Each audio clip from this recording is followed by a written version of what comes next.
Today we're going to talk about the top 5 things that buyers should look for when touring a home.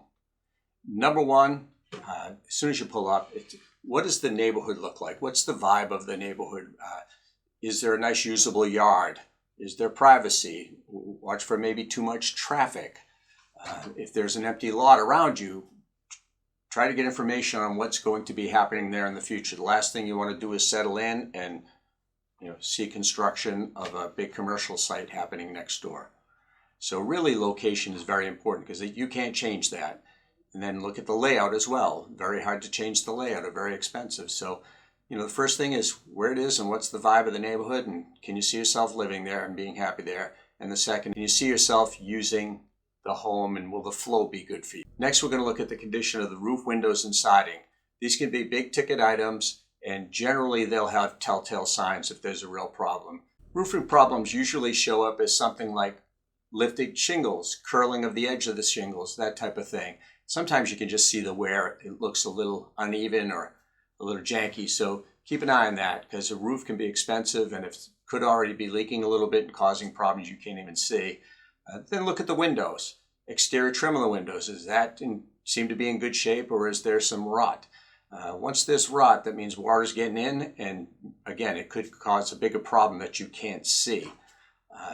The trim boards got a lot of rot on them, or excessive peeling paint on your siding could mean a water issue. It could just mean bad prep when they installed it. So those are the types of things you're looking for in the exterior. Mainly what you're looking for is any type of water infiltration and excessive wear. It could just be at the end of its life, but those things can be very expensive to fix. Next, we're going to look at structural integrity. Really get down in the basement, really inspect all the walls. Are there any major cracks? And if there are cracks, some cracking can be normal, but usually if you run your hand over a crack and it's not uneven, it's usually not a big problem. If the crack is wider, I'd say wider than 1/4 of an inch, or if it's uneven at all, that could be a bigger problem. And you certainly want to be careful of something like that. Look for signs of sagging, uneven floors.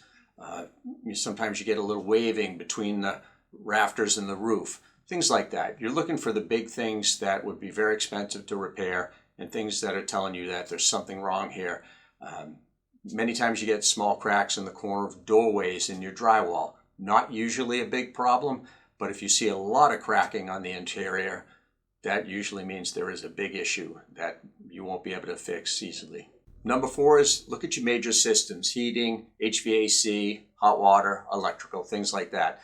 You're going to be looking for signs on the pipes. You're going to look for signs of corrosion, leaking. How old is the system? Is there a repair chart? Like a record of repairs sometimes will be right there with the furnace. So you're going to be looking for things like that. Has it been kept up, and are there any definite signs of failure?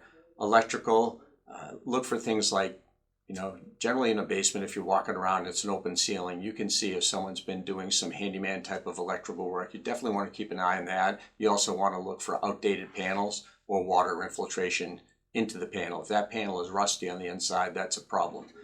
So take a good look at that stuff, and just make sure that you understand. Ask a lot of questions so you understand what's going on there. And number 5 is water issues. Look for water damage. Again, from the outside, we were talking about that a little bit, but when you get inside, look for things like stains in ceilings, stains around the basement around the walls on the basement floor. You're looking for bad water pressure, under the sink. Are there leaks anywhere? Is the yard, tilted, the grade tilted toward the house, or is it draining away? Things like downspouts. Are the downspouts just draining right on the ground beside the house? That almost always will cause some sort of a problem for you. So water issues, it can create a lot of mold, which is very dangerous, and they can also lead to other problems. So you definitely want to keep an eye on any water issues that you see around the property. Sometimes pooling, look at the yard. If there's a low spot, pooling in the yard can become a pain in the neck. So take a look at things like that.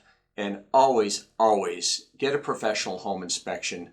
So if you make an offer on a home and it passes your basic test of what you've seen and what you've learned, then get a home inspection from a professional so that you know what you're getting into and you're not hit with any big expenses right after you buy. That's it for this week, and we'll see you next week.